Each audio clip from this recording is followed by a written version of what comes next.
In our episode about Singapore, we showed a lot of interesting things. We also talked about the leader of this country, Kuan Yew, who in a historically short period of time turned a backward small country into a wealthy, exemplary state. However, the most interesting part didn't make it into that episode. How exactly did he achieve this? Let's find out firsthand from the autobiographical book, The Singapore Story, From Third World to First. In this autobiography, Kuan Yew talks about his successes and failures, about the country's development strategy and strengthening its reputation on the international stage, caring for its citizens, and steps to unite divided ethnic groups into a single whole. As the author himself put it, this is the world's first textbook on nation building. In 1959, when Kuan Yew came to power, the gross domestic product was $40 per capita. Singapore did not have its own army, and the religious and ethnic composition of Singapore left little hope for peaceful coexistence between the Chinese, Malays, and Indonesians. Singapore was predicted either to perish or to be annexed by one of its stronger and larger neighbors. When we started, we were ignorant and politically naive, but what saved us was the caution with which we tested and tried out different ideas before putting them into practice. After Singapore gained independence, the young government of the country had to secure political recognition for Singapore and achieve economic cooperation with industrial powers. The first step was joining the United Nations in 1965, followed by a period of intensive international contacts. At that time, many foreign leaders had not even heard of the new country. In Southeast Asia, Kuan Yew strove to create a state free from colonizers, but a rapid withdrawal would cause irreparable damage to the fragile state. To maintain stability in the region, it was necessary to preserve the British presence for as long as possible. First, Singapore's army was still too weak to respond to serious claims from Indonesia and Malaysia. Second, in the 1960s, income from British military bases accounted for about 20% of Singapore's gross national product. In addition, the British provided people with jobs, as the problem of unemployment in the country was very acute. Kuan Yew spent a lot of time in London negotiating on this issue. Singapore was an artificial entity created by the British as a trading outpost, and it gradually became the central point of their global maritime empire. With its collapse, we inherited an island without a mainland, a heart without a body. Initially, it was about the British leaving Singapore. By the end of the 1970s, the Prime Minister of the United Kingdom, Wilson, was friendly towards Singapore. He promised that the withdrawal of troops would be gradual, and that the military facilities would be handed over to Singapore along with the military equipment. Nevertheless, reality made adjustments to the British plans. Soon after, the pound sterling was devalued, and Britain was forced to sharply cut spending across all budget items, including the maintenance of military bases. Thus, the British government made. In 1971, when it became clear that the British withdrawal was inevitable, Kuan Yew doubled his efforts to attract foreign investors in order to create additional jobs. Thanks to clear planning and preparatory measures, the troop withdrawal went smoothly, and all workers found employment at the newly opened foreign enterprises. To soften the blow of the upcoming withdrawal of British troops from Singapore, British Prime Minister Denis Healey agreed to sell Singapore a squadron of Hawker Hunter fighter jets and provide assistance in training personnel and operating the aircraft. In 1968, an agreement was reached to provide British aid amounting to £50 million, 25% as a grant and 75% as loans. In addition, Britain took the initiative to create a five-power defence arrangement, under which the United Kingdom, Australia, New Zealand, Malaysia, and Singapore established a joint air defence system in 1971. All the more so because the relations of young, tiny Singapore with its neighboring countries were, to put it mildly, complicated. The neighboring countries at first did not take Singapore seriously, and later began to regard the more successful Singapore with open envy. Relations with Malaysia were complicated from the very beginning. Even after Singapore left its federation, Malaysian politicians continued to treat their Singaporean counterparts condescendingly. The Malaysians did not shy away from making threats either. From cutting off Singapore's drinking water supply to military invasion, but Singapore stood firm against all threats. The military problem was solved by creating an air force, and the economic problems were resolved when Singapore established contacts with foreign powers, bypassing Malaysia. Malaysian water is no longer an obstacle either. Domestic reservoirs cover 40% of the country's needs, while the remaining 60% is provided by modern desalination and recycling technologies. Malaysia and Singapore are multiracial countries with diametrically opposite attitudes toward their populations. For many decades, Malaysian leaders have pursued a policy of Malaysia for Malays, making representatives of other nationalities second-class citizens. Singapore has built a society of equal citizens, where everyone has the same rights and opportunities regardless of race, language, or religion. For a long time, Malaysia continued to consider Singapore its integral part, believing it could dictate to its neighbors how to live and whom to cooperate with.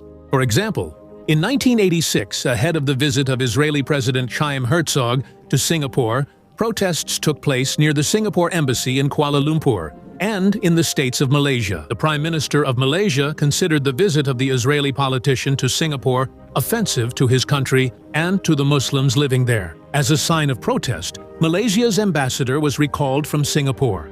Another notable neighbor is Indonesia. When visiting this country for the first time in 1960, Kuan Yew was shocked by the devastation that prevailed after the Dutch had left. The country had become so impoverished that water was leaking from the ceiling of its best hotel, and pieces of plaster were falling from the walls. Throughout the 1960s, relations between the countries were tense. In 1968, when two Indonesian terrorists responsible for the deaths of 3 Singaporean citizens were hanged in Singapore, the Singaporean embassy and the ambassador's residence in Jakarta were ransacked. There were calls to break off bilateral relations, but the Indonesian foreign minister wisely reasoned that stopping trade with Singapore would cause great harm to Indonesia. Since the mid-1970s, Kuan Yew and Indonesian President Suharto had a long-standing friendship, which helped resolve difficult situations that arose from time to time. The Singapore government provided financial support to Indonesia and helped rebuild its economy, acting as an intermediary in establishing branches of multinational corporations in Indonesia. Now let's look at how relations were built with industrial powers, because at the beginning, Singapore had a choice to either join the communists or follow the capitalist path. Kuan Yew, who received a British education, chose the second option and began seeking ways to cooperate with industrialized countries. Singapore did not have as close cooperation with the countries of continental Europe as it did with the United Kingdom or the United States. The exception was the Dutch, who had been investing in Singapore's economy since the late 1960s. But Kuan Yew had mixed feelings toward the United States. On one hand, he admired the business qualities of Americans. On the other, he was surprised by their confidence that any problem, including political ones, could be solved with money. Nevertheless, Singapore supported the United States in the fight against the communists in Vietnam. The relationship between Singapore and the United States can be divided into 2 periods: the time of the Cold War, when they had a common goal of fighting communism, and the period after 1989. Kuan Yew believes that the struggle to establish democracy around the world has become a failed idea for Americans. The invasions of Kosovo and Haiti, without United Nations Security Council approval, suggest that the United States is imposing its values by force, which makes them not much different from the communists. Nevertheless, it was the United States that was the first to see the potential in Singapore for opening American multinational corporations, which contributed to the stable growth of Singapore's economy. Kuan Yew had the most conflicting feelings toward the Japanese. Before World War II, the Japanese were polite, disciplined salesmen and dentists. It seemed that nothing foreshadowed the horrors that took place during the Japanese occupation of Singapore from 1942 to 1945. During those years, millions of people from Southeast Asia, Europe, India, and Australia died in captivity and from exhausting labor. When Japan surrendered, The former occupiers turned into model prisoners, diligently cleaning the streets. Then the Japanese began to rebuild their country, and by the 1960s, the world was flooded with high-tech Japanese goods. The Japanese performed a real economic miracle, which could not help but earn the respect of the Singaporean leader. Starting from 1962, Lee Kuan Yew regularly met with the Prime Minister of Japan and the imperial family. He had to resolve two issues: obtaining compensation for the occupation of Singapore and attracting Japanese investments. Compensation of $50 million, half of it as a loan, was received, but Japanese officials did not offer an apology. And only in 1990 did Japanese Prime Minister Kai-fu express sincere remorse for the actions of the Japanese during World War II. During an official visit to Singapore, he stated that the Japanese people are determined not to allow such a tragedy to happen again. The issue of Japanese investments was being resolved extremely slowly. Japan was not ready for a long time to open enterprises outside the country. But in the 1970s, Japanese enterprises began to appear in European and Southeast Asian countries. The land of the rising sun became Singapore's second-largest investor after the United States. Even though in the 1960s no one believed that Singapore would last more than 3 years as an independent state, Lee Kuan Yew and his team were determined to survive and become the region's best. Addressing the government, Kuan firmly stated, "The world does not owe us a living. We cannot survive by begging." The first step was to tackle unemployment, make the country attractive to tourists, attract investment from industrialized countries, and promote the development of small businesses. The first Singaporean investors were the British, but when they withdrew their troops, British enterprises only closed down by the end of the 1970s. Seeing how successfully foreign companies operated in Singapore, the British began to work. And in the 1960s, investors from Hong Kong and Taiwan came to Singapore. After setting up a textile and toy manufacturing business, which was labor-intensive but not large-scale, a decision was made to develop high-tech industries in Singapore. The lack of resources had to be compensated by superiority in intelligence, discipline, and ingenuity. In order to attract multinational corporations to the country, the Economic Development Board was established in 1961. Its employees visited foreign companies to interest them in opening offices in Singapore. The task was complicated by the fact that many managers had never even heard of the island of Singapore. Lee Kuan Yew made several trips to the United States, where he spoke at business events about how Singapore grew from a small fishing village into a country with a population of 2 million. And the credo of Singaporeans is to make goods and services better than others, or perish. So, in November 1968, the Prime Minister spoke before 800 members of the New York Business Club and was received favorably. Later, when visiting the United States, Lee Kuan Yew met with corporate executives, and many of them did not have time to personally visit Singapore. But after talking with the head of state, they decided to open a business in Singapore. The first thing Lee Kuan Yew ordered to be done before inviting foreign investors was to repair the road from the airport to the hotel, and from the hotel to the Prime Minister's office. In the city center, guests saw an immaculate green oasis with a golf course, and the overall impression of the city had a positive effect on their decisions to invest money. But of course, it wasn't really about the road. The government quickly established special industrial zones where high-tech companies settled, providing jobs for the people of Singapore. And of course, the government provided tax and export incentives. If I had to describe in one word why Singapore succeeded, that word would be trust. It was trust in us that allowed foreign investors to set up their factories and oil refineries in Singapore. Thanks to all this, by the end of the 1970s, the problems of unemployment and foreign investment had been completely solved. Americans, Europeans, and Japanese eagerly opened businesses in Singapore, and the next step was Singapore's ambitious plan to become an international financial center. This idea emerged in 1968.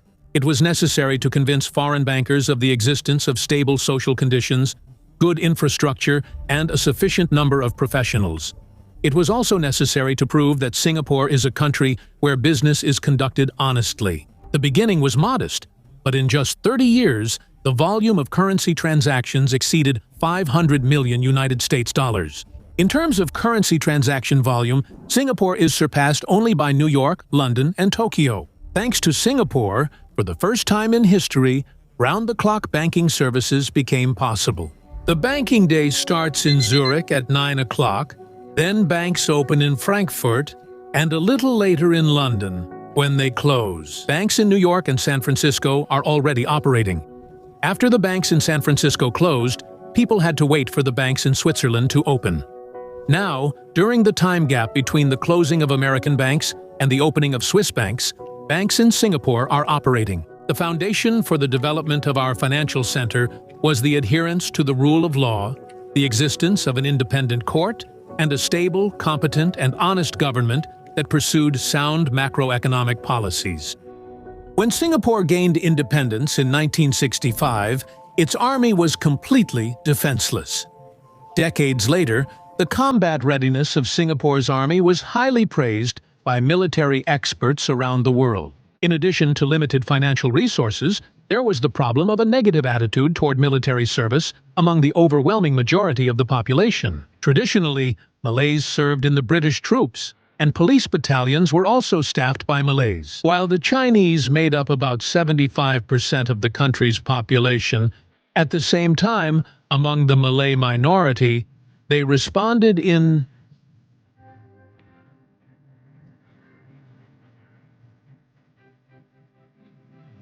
overall, in Wanhu, most of the military searches and social offices were in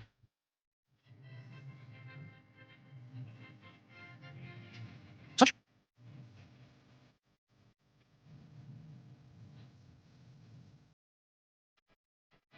hostile Arab neighbors. It was decided to create armed forces consisting of 12 battalions, as well as to introduce compulsory military service and to train reservists from among the civilian population. It is noteworthy that the arrival of the Israelis was kept secret, both from the population of Singapore and from the international community. To avoid unrest among the Muslim population, the dark-skinned Israelis were called Mexicans. In a short period of time, the following tasks had to be accomplished: creating a positive image of the army in society, improving the physical training of young people, training the military, and purchasing modern weapons. In honor of the first anniversary of Singapore's independence, a grand parade was held.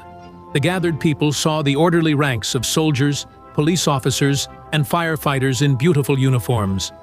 Government ministers and leaders of national communities addressed the population, emphasizing the need for a strong army to preserve independence. By 1971, when British troops left Singapore, the National Army included 17 regular battalions with 16,000 military personnel and 14 reservist battalions consisting of 11,000 people.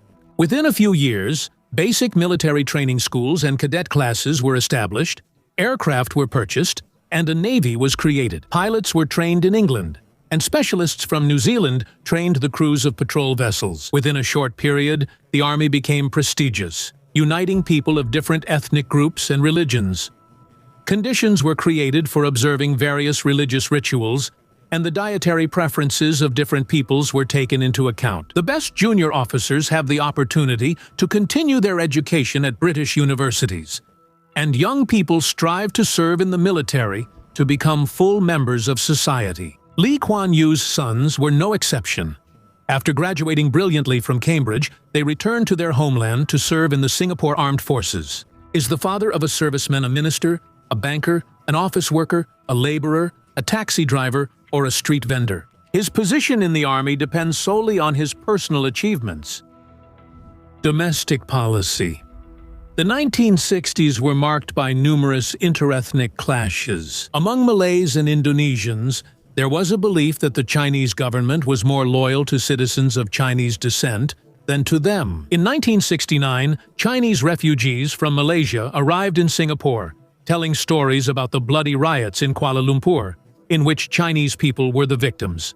Singaporean Chinese began to take revenge on Malays, who in turn attacked Chinese people. 4 people were killed and 60 were injured. It was decided to arrest more than 1,000 Chinese and Malays involved in the riots. After a thorough investigation, 36 people were convicted, 18 Chinese and 18 Malays. In this episode and afterwards, people were shown that the law is the same for representatives of all races and nationalities. The painful experience of interracial clashes made me and my colleagues firm supporters of building a multinational society in which all citizens, regardless of race, language, or religion, would be guaranteed equal rights. This was the creed that defined our policy. Besides the national issue, there was also the language question. Kuan Yew, who was educated in English, knew from his own experience what an advantage knowledge of an international language gives. His circle of communication was not limited to people who spoke Chinese. He could directly communicate with English-speaking leaders of foreign countries and representatives of international companies. However, in Singapore, the language problem was one of the most pressing issues, and it was necessary to find an effective way to make Singaporean citizens speak one language. Understanding that there was no need to rush in this matter, Kuan Yew kept 4 official languages in the country: Malay, Chinese, Tamil, and English. The first step was to introduce the teaching of Malay, Chinese, and Tamil languages in English schools, while in national schools, English language was introduced as a subject. These measures increased the popularity of English schools among Malays and Indians, but only the Chinese majority opposed learning the English language. However, studies based on the 2 existing universities in Singapore showed that graduates of the University of Singapore, where instruction was in English, were more successful in their careers than those who graduated from Nanyang University. English-speaking graduates were in demand in multinational corporations, while graduates of Nanyang University were limited in their job search due to the language barrier. And back in 1978, the 2 universities merged. Another language problem was that the Chinese spoke many dialects, sometimes not understanding each other, and only 20% of families used literary Chinese. Kuan Yew preferred to influence citizens by personal example, even though his family communicated in English. All 3 children attended a Chinese school, where they studied English, literary Chinese, and Malay languages. The authority of the national leader. In 1990, 60% of families communicated in literary Chinese, and in addition, 40% of Singaporean families communicated in English. An important stage was also solving the housing issue.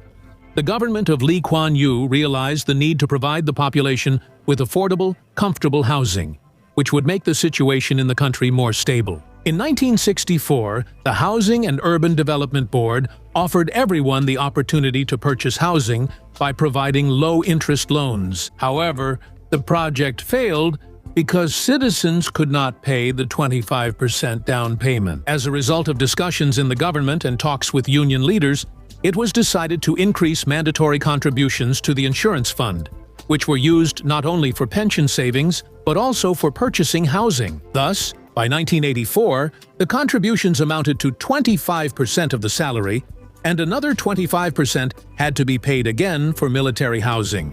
Citizens' interest in owning their own housing grew every year. If in 1967 only 3,000 people acquired apartments and houses, then by 1996, 70,000 people did. Half of those who bought housing in the 1990s already owned property, but wanted to improve their living conditions. Since the Singapore government's plans had no place for the agricultural sector, the villagers were relocated to apartment buildings. This was associated with a phenomenon that seemed amusing at first glance, but was negative on a national scale. At first, the peasants did not want to move into comfortable conditions because in the apartments they had to pay for utilities and could not keep livestock. Some families brought pigs into their new apartments, while others started raising chickens and ducks in the kitchen. However, after a few years, the former rural residents realized how absurd it was to keep poultry and livestock in apartments. Kuan Yew wanted to turn Singapore into a first-world oasis in Southeast Asia. His ambitious plans included making the city so attractive that it would become the center of tourism and business in the region. It turned out that improving infrastructure was much easier than changing people's habits. Thanks to the housing program, people were moving from shabby shacks with a hole in the floor to comfortable apartments with centralized water supply and sewage. But it took more than a year to get rid of the trash, noise, and rudeness. Singapore has transformed from a small, swampy island into a real garden city.